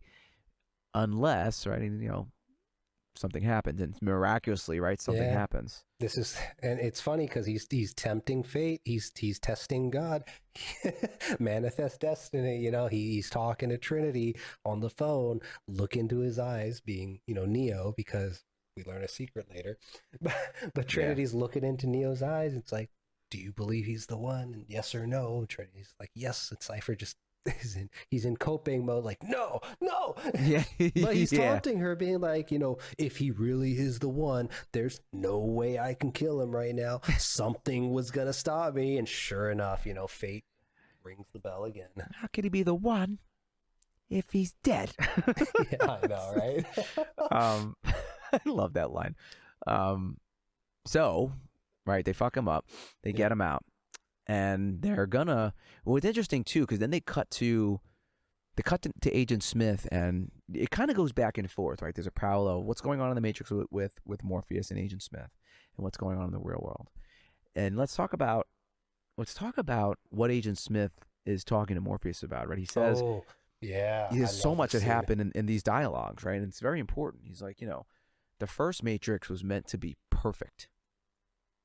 Like just a utopia. And he goes, no one accepted the programming. Entire crops were lost, meaning, this perfect world was just not, it wouldn't take. So they redesigned it to what the Matrix is now, which is like, suffering and just, normal everyday day-to-day life. And that's what worked, I guess. Well, not just that, but also basically back to the mundane of the day to day. Rather than perfect. Than utopia. Our view of what heaven might be. Right. For all we know. But but the scene with Agent Smith and them trying to break Morpheus, and Morpheus is, he's doing good. He's holding strong to his mental, but. Well, they drug him. They give him something. You don't even know what it is. Basically, some kind of psychedelic truth serum that's supposed to change his alpha waves or something that they said, which is going to basically make him spill, say whatever they want him to say, basically, and then they'll be able to extract the codes that they need. But he's not breaking, and the other agents are telling Smith, like, well, maybe we're asking him the wrong questions, and this is, I think, out of all the non-combat scenes, has to be my favorite in the entire movie. Interesting. Well, when he says to leave, and then he tells the other two to leave. He takes off his headset, so he basically he goes rogue. He kind of goes a little rogue. And this is where we get just this big reveal about what really is boiling up inside Mr. Agent Smith. Yeah, like he just lays it out, dude. Yeah. So here's what's interesting, right? Because Neo asked Morpheus, "What are they?" He says sentient programs, right? But Agent Smith is different because he goes, I hate this place. I need to get out, right? He's rogue. He's like a rogue application, and it does stem into the next movie. So we're not going to talk about that. But you're getting it in this scene. Yeah, he's like, I need to get out of here. It's two-part because first, Agent Smith apparently had some revelation, I think he called it, where he was trying to identify, like, how do I categorize humans? Yeah. Right.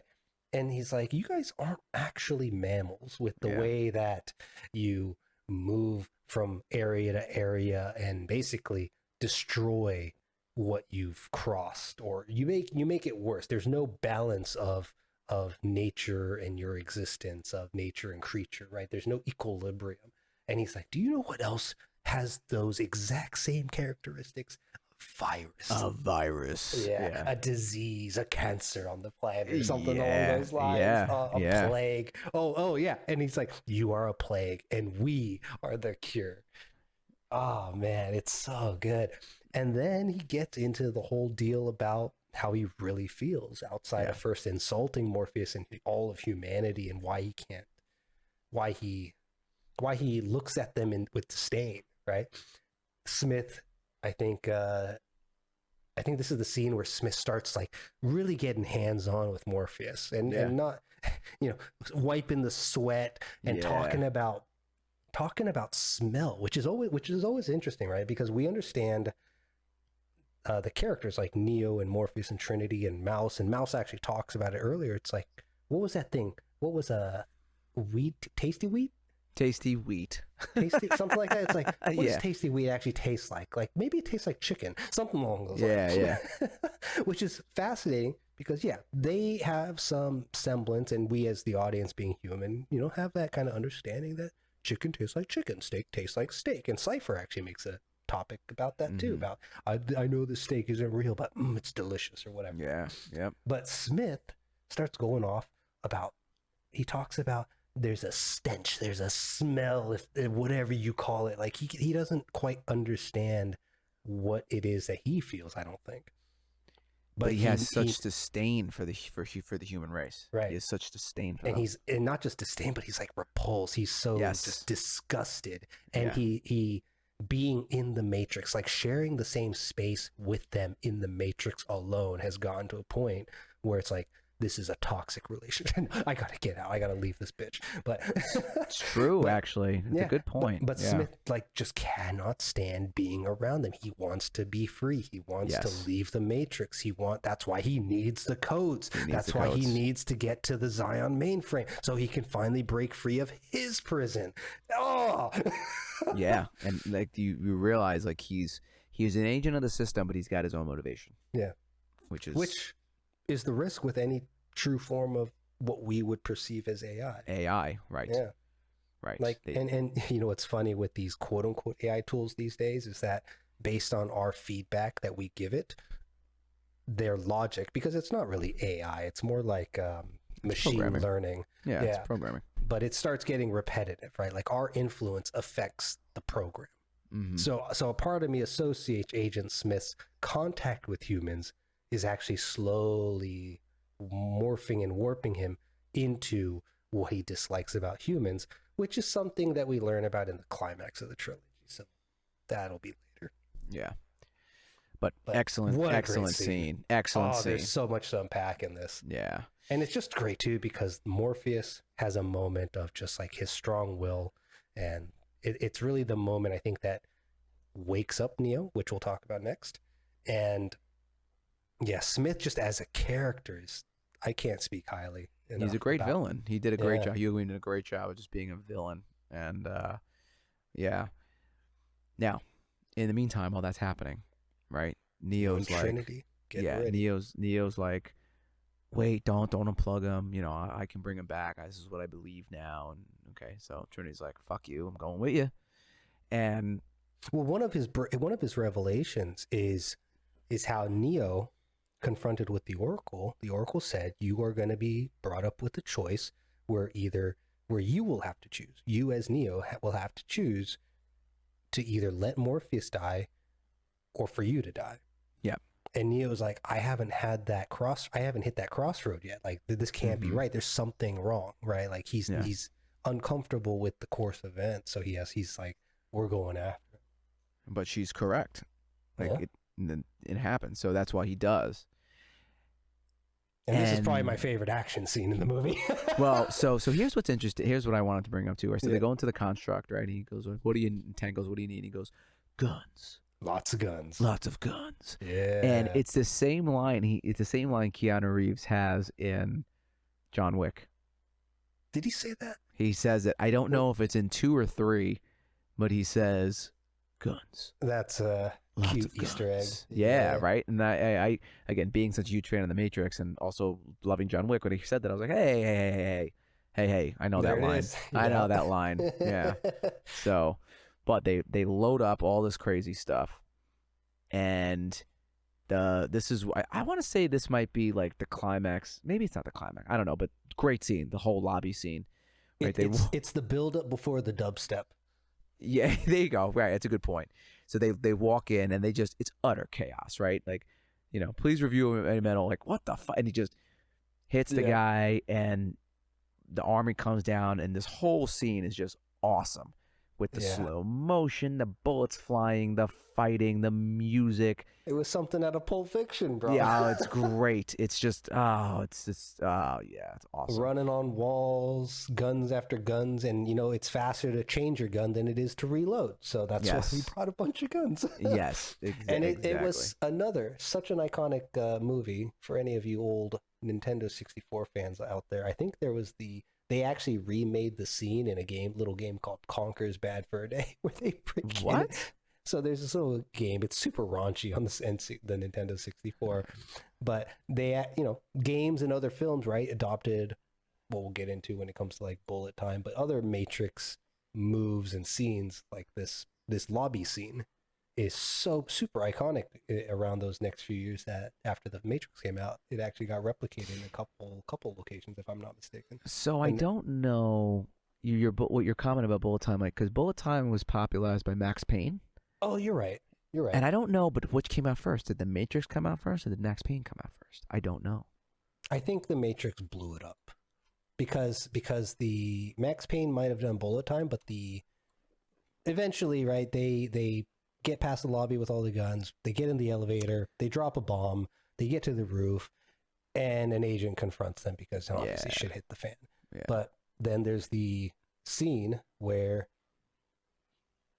Neo basically does he just dodges 90-degree knee bend backwards. He's planking on his back in midair, dodging bullets, which is mind blowing that this was like in the last 15 minutes of the film. Like, it's super late in the film. Yeah, it is. Yeah, but the first time we see like this super fast movement, there might have been a little bit with the fight scene between Smith and Morpheus when Morpheus was trying to save Neo. No, you see. Oh wait, Smith and right, because I think Smith did like really fast punches against Morpheus briefly. I forget, but leading up to the iconic bullet time with Neo, there was one of the other agents.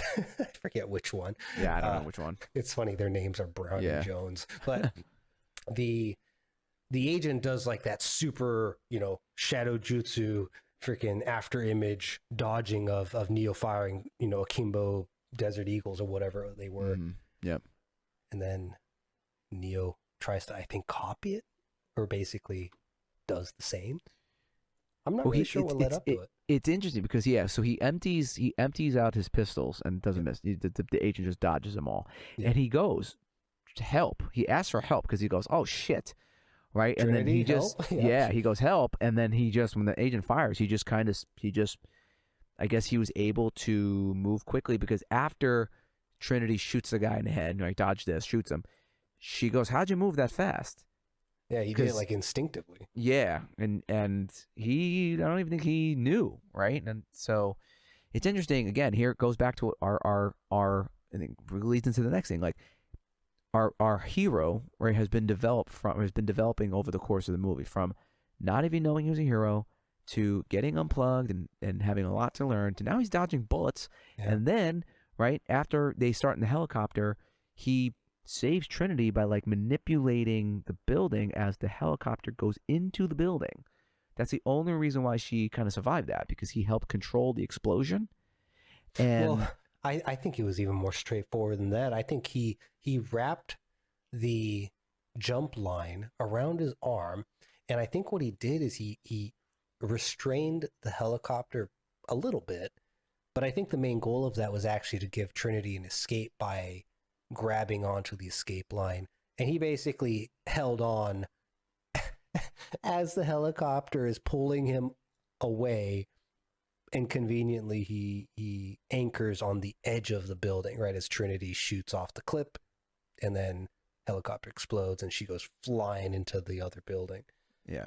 So I don't know if there was any helicopter manipulation, but But there definitely was. Neo was When starting to do some wild crap. not the helicopter itself, but the fact that the helicopter went into the building and didn't immediately explode. Like like when it goes in, there's like these waves. So he's controlling almost like, oh, there is no spoon, right? He's able to control. Oh, that'd be interesting. You don't, yeah, I'm telling you. I didn't see it that way. I saw it as kind of slow motion ripple effect from the impact, but I could see where you're going with that. So that's what I believe that's what he was doing. He was manipulating. He let instead of immediately exploding on impact, he kind of lets the helicopter go in a little bit so that the explosion's still there, but it's less large because it's inside the building, and that's what keeps Trinity a little bit protected. How interesting would that be? Because when the helicopter was crashing, Trinity was moving fucking fast. Right, and that's why it cuts away, and Tank goes, "Oh, I knew it. He's the one," because he's starting to manipulate the Matrix according to his will. Yeah, I never saw it that way, but yeah, replaying the scene, whether he's touching it or just like his area of influence is becoming larger, right? I could see that. Right. Interesting. And it leads to, and that scene leads into another expansion of his ability, because then they go into the subway and they escape, but Agent Smith, he's, morphs into the bum, and he shoots the escape line or the telephone, right, as Trinity goes, and she's like, I gotta send me back. Tank's like, I can't. Morpheus goes first, then Trinity. Right. Yeah. So now he's forced to confront Agent Smith one-on-one, right? Which is just awesome, because again, it's just like Neo versus Smith. It's like at high, ever see those westerns, High Noon, where like those the things are, and it's the same tumbleweed. thing. The tumbleweed. That's what it is. This was a newspaper. It's a newspaper, exactly. And I'm like, God. Yeah, like, oh God, this movie's so good. And then they square off. They duke it out. Yeah, and then there's more of the bullet time or whatever, and they don't hit each other. They're both empty, and now it's like, okay, hand to hand, and you just see some great just fighting, and I mean, he kind of fucks him up. Well, they kind of fuck each other up. Yeah. And what I love about that fight scene is that as an audience member, you're on the edge of your seat. Like, you can do it, Neo. Like, you can do it. You're the one. Like, this is finally the breakout moment where he's starting to, do some crazy stuff. And we enter the fight scene like, oh yeah, he's got this. But but it's like a draw. Yes. Yes, and he doesn't win, I love about but he doesn't lose either. Like, because this whole time you've seen people get their ass kicked, but he holds his own, and even fights back to the point of breaking Smith's glasses. Sometimes. Right, but is it even a draw? He wins the fight. The only thing is that, Smith he wins on a technicality. I actually think Neo technically loses the fight because he gets put in a chokehold.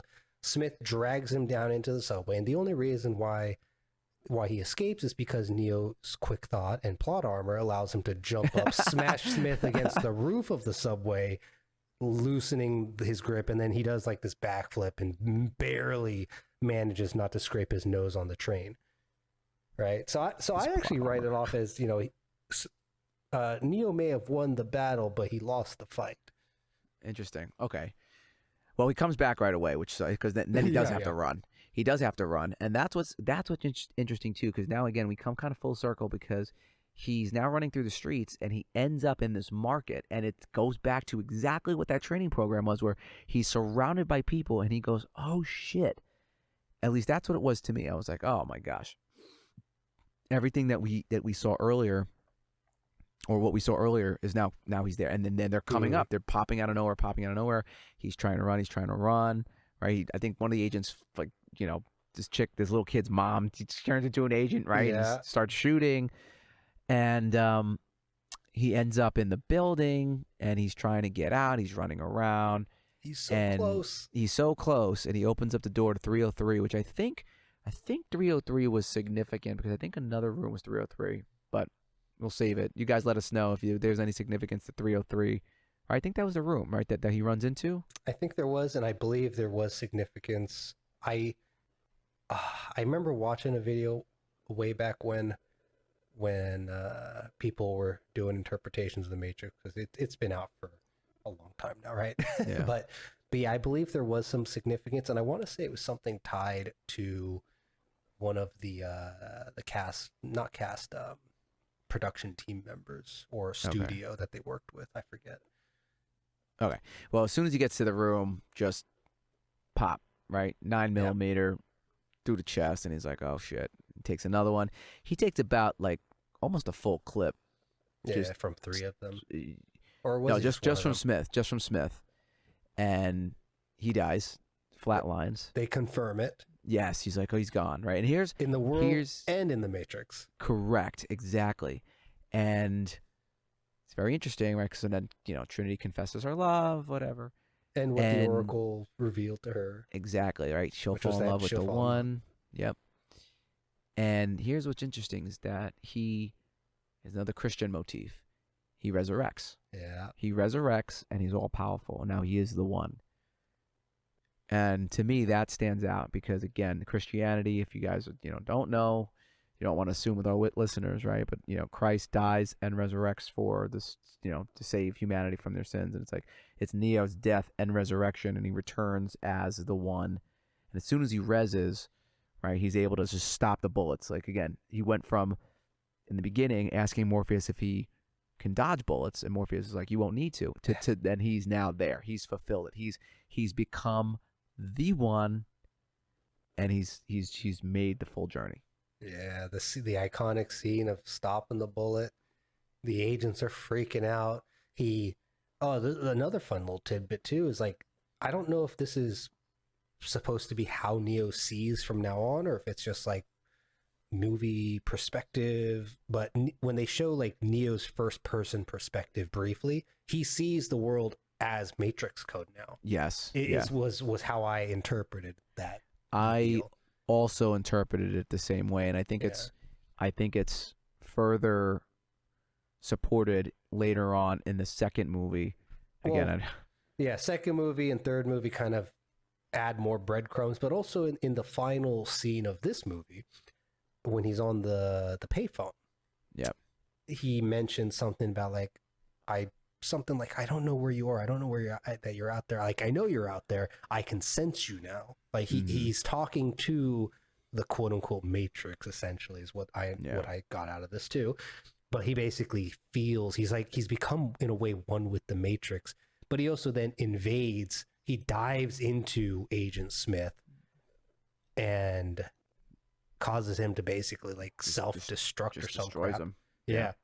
Which is interesting because, again, that comes into the later movies. We're not going to get into it here. Yeah. But the other two agents see that, and for the first time, they're just like, "Oh, fuck that, I'm out." They run. Right. They won. Yeah. The tables have been turned. And after that, he miraculously gets out in enough time, right? They had been, while they were waiting for this to happen, they were getting under attack by Sentinels. That's right. Yeah, there's a timer. Yeah, they get in, and they're just about, when shit's like, they're about to, they blow the EMP, and he just makes it out. Just barely makes it out. It's like, okay, sweet. And then it brings us to the end scene, which, again, comes full circle, because in the beginning of the movie, they're tracing the call with Trinity and Cypher. Yep. And at the end of this movie, they're tracing it, and it fails because you could see it says subject anomaly, and they refer to Neo as the anomaly in the subsequent movies, because you realize that he's the one, and that's what you're saying. Like, he's like, "Oh, I can feel you now," and he does this little speech, and then hangs up, and he walks out, and just a great way to end, because you don't even know that he flies, but he just flies off the screen. Yeah, which is funny. And you're like, "Oh, Superman." Exactly. He does the Superman thing, flies off, and then the movie trails out with Rage Against the Machine. Great song. Mm-hmm. And that brings an end to the movie. And what a masterpiece this movie is. I mean, it's just from beginning to end. It's just another one that just like flows so well. Yes. There's so much that is left for the audience, I think, to discover, less so than force feeding it onto the audience. Yes. Which, again, I don't know what the hell happened in like the 2010s and later, but movies just went so far downhill from what was going on in the 90s, bro. I don't understand it. It's like, why would you? Oh, let's watch it again. And then yeah. And again, I've watched this countless times. But you guys tell us what things did you enjoy or did you see that we didn't touch upon right? Yeah, I mean, again, there's so much. I'm sure we missed a bunch. I didn't even, again, you blew my mind with a couple of those things there, the firewall thing that I didn't even think about until you told me. That's why I'm kind of reeling here, like, oh my God, I even never thought of it that way. Come on, bro. You got to open your eyes. I know, man. I know. Oh, and this is another little aspect that I love, kind of going back to the Oracle, is that everything she said to each party that we're aware of came true. Yes. Neo wasn't the one because she's like, I don't know, honey. Like, you're waiting for something, but you're not it yet. Or your whatever. Next life, maybe, right? And he dies and comes back. Yep. And it's like a self-fulfilling prophecy. Like, Morpheus believes it, thus it is true. Trinity believes it, thus it is true. And yeah, Neo's rebirth, thus it is true. Yeah. Oh man. What would you give this movie? Let's just say on a scale from 1 to 5. 5 1 being to 5, that's a weak scale, dude. Anyone who 1 to 10? I'd go with 10. Yeah. Yeah, you giving it a 10? No, I'd give it like a 9.8. What's a 10 in your eyes? I think 10 is our imagination. Okay. 10, this would basically be a 10 if you rounded. Matrix is up there, man. It's easily top 10. I mean, this is, of course, why we're doing these movies. They're all favorites of ours. But, again, you guys, if you've made, this has been our longest podcast so far because of how deep the Matrix goes, right? How deep into the rabbit hole, yeah. Right, that we want to go. And we could talk forever. But admittedly, it's getting late here, and I need to go to sleep. Excuses. But I mean, you tell us. Please leave comments. Maybe we'll revisit it. Right? Yeah, or we'll take one thing I'd like to do with the audience, as you guys discover us and enjoy these kinds of conversations and banter that we have going on, is if you have a movie suggestion. I mean, we have our own kind of list of what we're willing to watch again, what we remember once upon a time being a fantastic movie, and we'd like to kind of talk about and share with everybody. But if you have a movie suggestion, and if a bunch of people thumbs up your suggestion, we'll add it to the list. Hell, what would you say, Mike? If we see a movie suggestion from the audience that gets, say, like 1,000 thumbs up, maybe we'll do that on the next video. We'll do it, and I'll especially if it's something we haven't seen before. Yeah, I'll watch it for the first time. That would be really cool. We'll watch it for the first time. And take the perspective and see what we can do. But our plan is to keep doing a few movies that we like to share with one another and would be down to watch throughout the year. We try to theme a couple of them, right? We did Home Alone recently for Christmas, and then I thought Matrix would be a fantastic one just because there's so much interpretation and kind of reality going into the new year, right? So yes, so much you can discuss. Yeah, this will probably get put out after some editing for the visual, just for what it is, in the early 2024. So if you guys get this far, Happy New Year, everyone. Happy New Year. Thank you for listening, taking some time out to wherever you're listening, whether you're driving, sitting in traffic, at the gym, or just sitting at home. Jerking off, whatever it is. Yeah. Mike, I gotta ask you, though. What were your favorite scenes in The Matrix? Favorite scene? That's a hard one. There's so many good scenes. I know, there's so many. I think.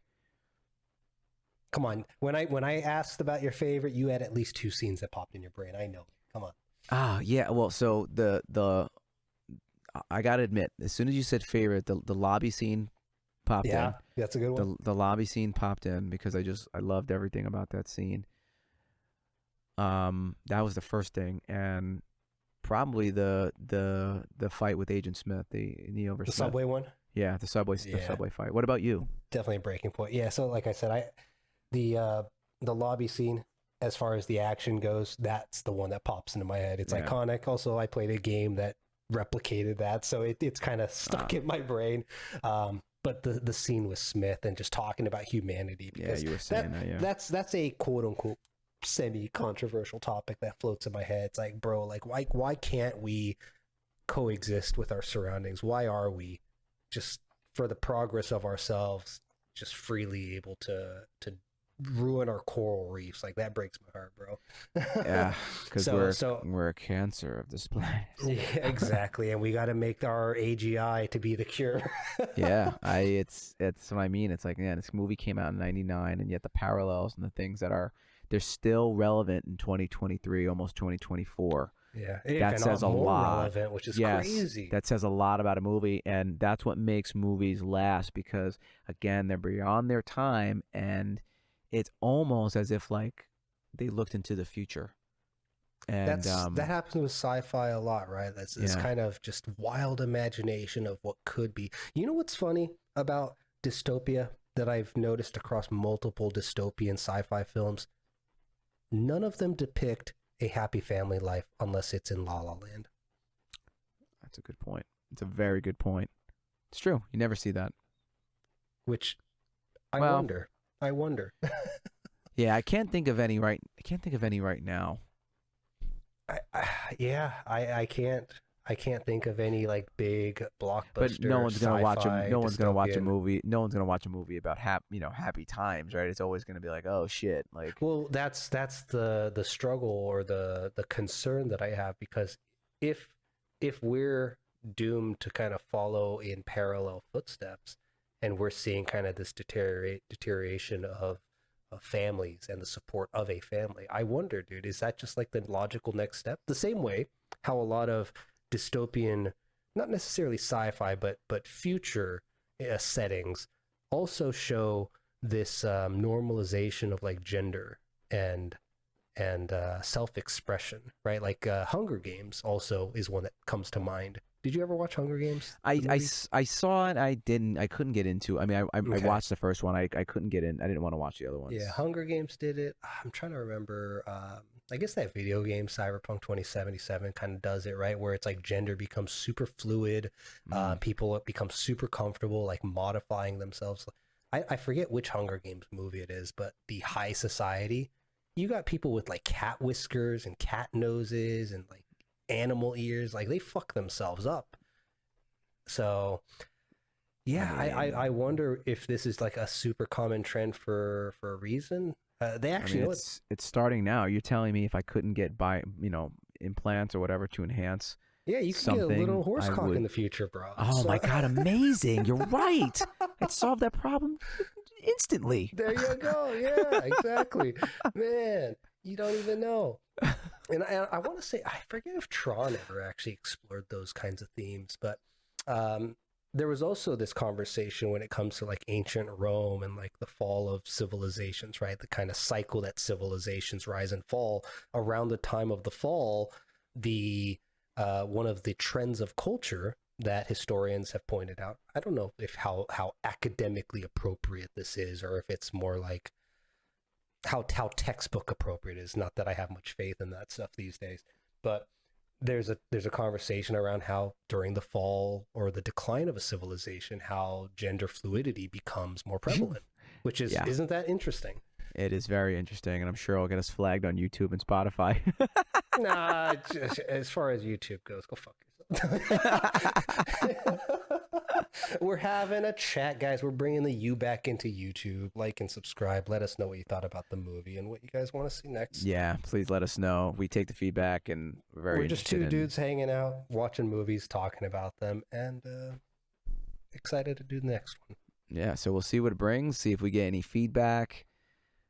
As far as I'm concerned, that's The Matrix. I'm Mike Freedom. I'm Duke Meadowpoint. Appreciate you guys. Thank you for listening. Like and subscribe. See you next time. Take it easy. Peace. Peace.